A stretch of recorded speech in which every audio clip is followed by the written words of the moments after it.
Hey everybody, welcome to another video. If you're watching this video, you're probably thinking about upgrading your 250 here to a bigger bike. In this video, I'm not going to try and convince you not to, because if someone has their mind set to do something, they're probably going to do it. But I am here to give you some reasons as to why you should consider modding or upgrading your 250 before you move on to that bigger bike like a 450, 350, 500. Before we get into those reasons, let's go ahead and talk about my bike here first, so that way you know what we're rocking with here.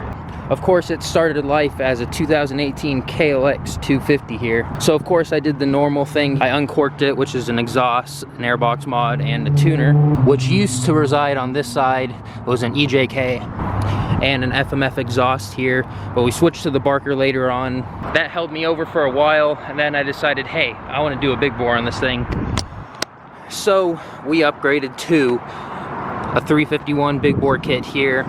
Ran that for a while, and I wanted to push the limits even more, so we ported the head, bored the throttle body out. Then we got a custom dyno tune here with our power commander. So as you can see, performance wise, I've put some change into the KLX here.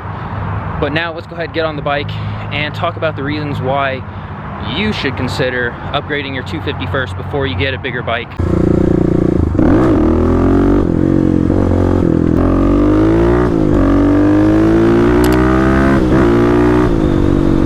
Let's go ahead and get to the first reason here as to why you should consider upgrading your 250 first before you upgrade to a bigger bike. So one of the reasons is that not everybody buys their bike outright in cash. Some people who buy the 250, they finance it first. This might be because it's their first bike, they don't know if they're gonna like it, or it's hard to find a 250, a used 250, so instead they just go out and buy it new. Maybe they don't have the cash for it, but if you're financing a bike, you buy it new, you're going to take a hit as soon as you take it off the lot. Or even if you bought the bike used, say you didn't get the best deal on it, when you go to sell that bike, you might have to take a hit on the cost of that bike. KLX is now out the door, they tend to go for $6,000. And then on the used market, you know, you're gonna have to sell it for $5,000. And if you've only had it for a few months, then you're not gonna have paid much of your loan off. So you're gonna have to pay the difference. Say that's $1,000. If you even get $5,000 for it, you might get even less. So you're gonna pay that difference to possibly get another loan on another bike, bigger bike. Either that, or you put the cash towards a bigger bike. But the difference that you have to come up with the 250, you could put that money into it, do the big bore, you know, port the head, do cams. So any combination of those, big bore cams, uncorking the bike, big bore ported head, any of those things to a 250 is going to get it pretty close to 30 horsepower, if not high 20s, which isn't as much as, say, the 350 competitors like the Beta, the Husqvarna, the KTM, but it certainly does get it close. Nice Gladiator.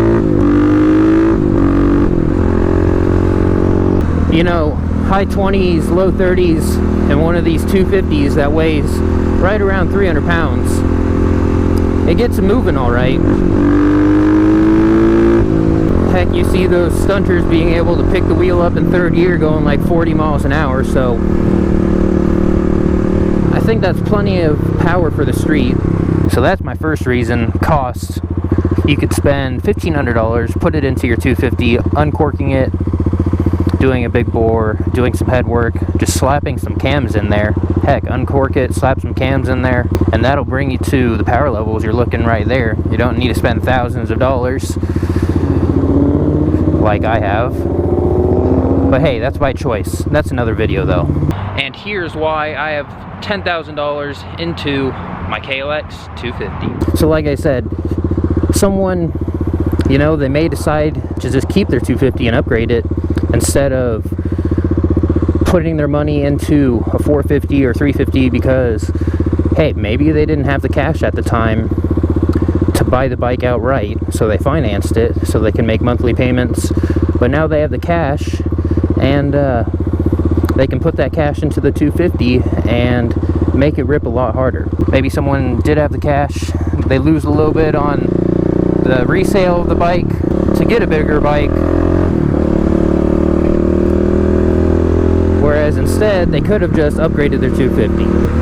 But now let's go ahead and dive deeper into, I guess, a little bit more serious issues as to why you should consider upgrading your 250 instead of getting a bigger bike. Well, of course I have no plans to sell this KLX. Right now I'm kind of in a similar situation. You know, you see all these guys ripping on dirt bikes, making these crazy enduro videos, hill climbs, hopping over logs.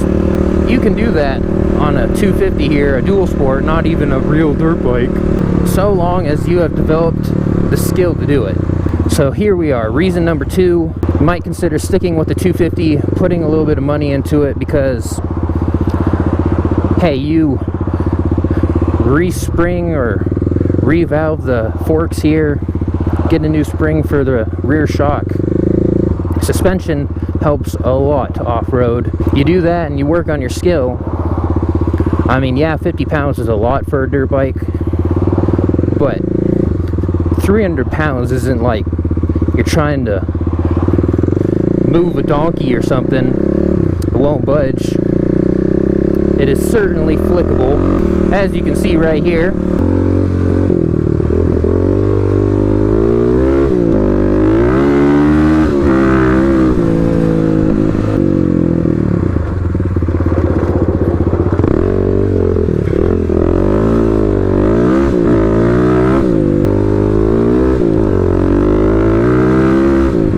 Alright guys, so here's some capability clips. First things first, here you can see me practicing some drifting and sliding, practicing some agility drills. The next set of footage we have here is on the trails. You can see that it's plenty agile for switchbacks, hitting some air on those little bumps on the trail, soaking them up. And like I said, it's just all skill. The better the rider, the faster you can ride, and the 250 is plenty capable here. And I'm by no means an expert, but you can see that I'm moving along at a decent pace.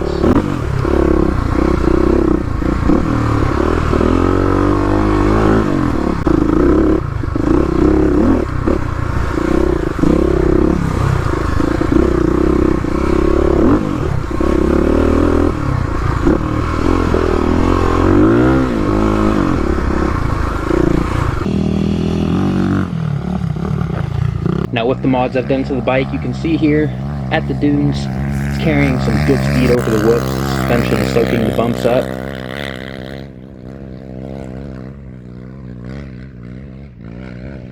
More than enough power to pull that 8 paddle through the sand. Hill climbs in the sand here, second or third gear. Even catching some air here. Some people think that upgrading their bike will make them a better rider, but upgrading yourself makes you a better rider. Also, if you stick with the 250 for a little bit, it gives you a chance to see if you really like this type of riding, dual sport riding. Some people rush into it, get a big bike, and then all of a sudden they realize that, hey, this riding isn't for me. So I'm not saying I'm some skilled rider, or that other people who may be watching this video, you guys aren't skilled riders. Heck, if a person wants to, they can start out on a 450.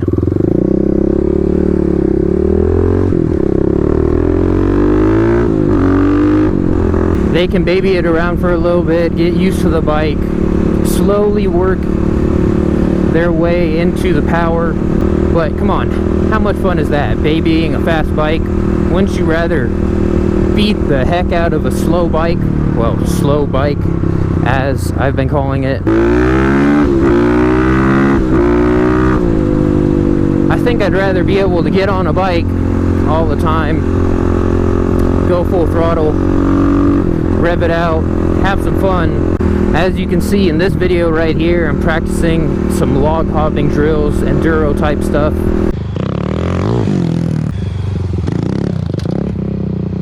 So again, I'm not saying I'm some skilled rider, or the people who may be watching this video, you guys, aren't skilled enough to ride a 450, but if you can absolutely kill it on a 250, master it, throw it around, pick the wheel up over obstacles, hop over logs, you know, rip roosters, coming out corners, coming in sideways, sliding the bike around, drifting it off-road, whatever you want to call it. If you can master that, get to that point on a 250, then if you ever do want to upgrade to a 450, you'll be ready for it. I guess it's just a little bit of extra comfort knowing that you can absolutely shred the trails, shred the streets on a supermoto with a 250. At that point, I think you'd know that you'd be ready for a 450. So there's the second big reason. Again, you put a little sweat and elbow grease, some money into a 250 here. Even more than that, you don't have to upgrade the 250 at all.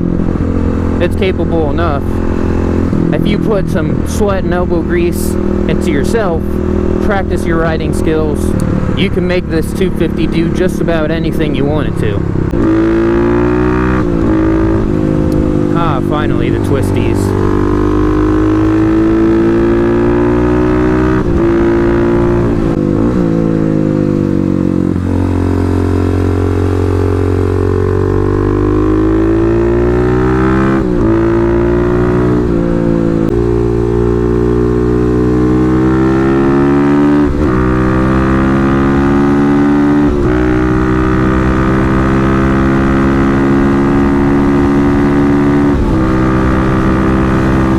Okay, so those are two of the big reasons on why you might consider upgrading your 250 first instead of getting a bigger bike like a 450. There's a couple more reasons here that are not, I guess, as big as the first two reasons, but they're still good things to think about. The first one here is reliability. Now, these Japanese 250s, they're just about as reliable can get on a motorcycle. I put all this money into my bike, about double the power of it from the factory, and it still chugs along. I haven't affected the maintenance intervals. Of course, on the other bikes, the Yamaha, I think it has something crazy like 25,000 mile valve adjustments or valve checks, something like that. The Honda is the same thing, good old Honda reliability. Of course, you guys have seen my bike. You followed along the whole way, so you've seen all the maintenance I've done on it, and hasn't been that much. Just some oil changes, valve adjustment, of course, when I got the head ported, but that's about it. With the 450s, I'm not going to say all of them, because there are some reliable ones out there, but most of them require very frequent valve checks. Top end, bottom end might not last as long as the street oriented 250. So again, right there, you can upgrade the bike, throw some more power at it, and you still maintain that reliability. You're close to maybe a 250 race bike sort of power level, a few horsepower off there. The 350s, again, you're a few horsepower off there, but as you can see, it still gets up and goes. So again, that's a big reason, of course. Reliability. You stick with the 250, you're gonna like yourself in the long run. Now let's go ahead and move into the last reason, and I touched on this earlier.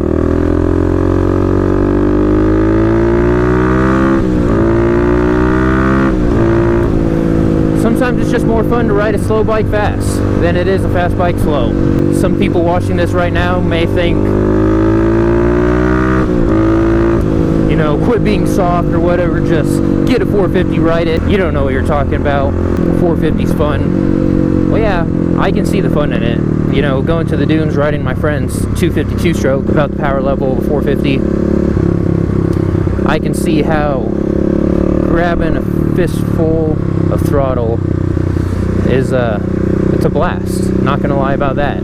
But if you're on the road here or even tight trails, how long are you gonna be able to grab that throttle till maybe the wheel picks up or you're already at your next corner?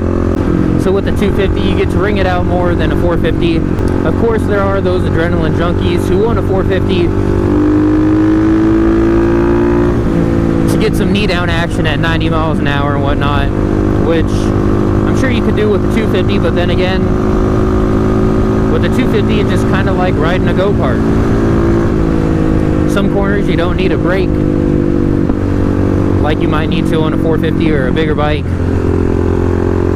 250, some corners you can just stay on the throttle the whole time, or maybe just roll off the throttle, no need to brake.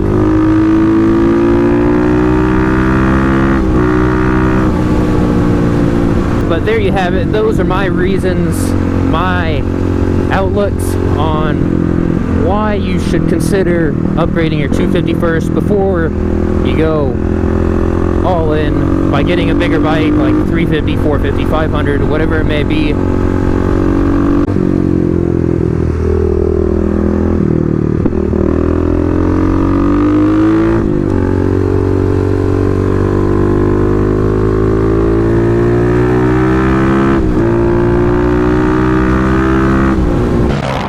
And here we are to the end of the video. I hope I provided you some good insight, some good thoughts and considerations before you upgrade to a 450, 350, 500, or just a bigger bike than a 250 here. Let me know down in the comments what you think of these considerations. Do you agree with them, disagree with them? If you did upgrade to a 450, why did you? If you stuck with your 250, why did you as well?